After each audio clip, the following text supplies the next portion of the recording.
இதை போல ஒரு சிக்கன் வறுவல் செஞ்சு சாப்பிட்டு பாருங்க.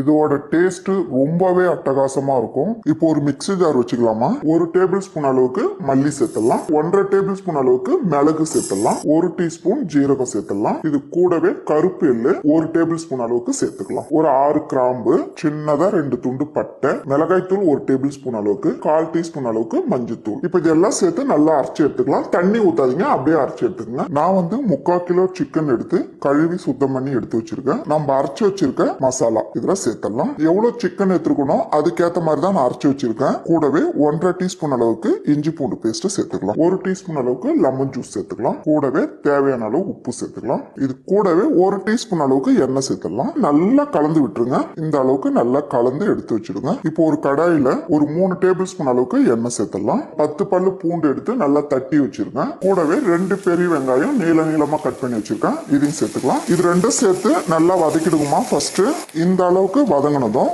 இப்ப சிக்கன் சேர்த்துடலாம். சிக்கன் சேர்த்துட்டு ஒரு 2 நிமிஷத்துக்கு நல்லா வதக்கி விடுங்க. கொஞ்சமா இவ்வளவுதான் தண்ணி. இதை இப்படி தெளிச்சு விட்டுருங்க. இந்த டைம்ல கொஞ்சம் உப்பு சேர்த்துக்கலாம். இப்போ நல்லா கலந்துருங்க. இது கூடவே 3 பச்சை மிளகாய் 2ஆ கட் பண்ணி வச்சிருக்கேன். மூடி வச்சு ஒரு மீடியமான தீயில ஒரு 10 நிமிஷம் நம்ம விடலாம். பாருங்க எவ்வளவு சூப்பரா இருக்கு பாருங்க. கருவேப்பிலை. ஒரு சூப்பரான சிக்கன் ஃப்ரை ரெடி.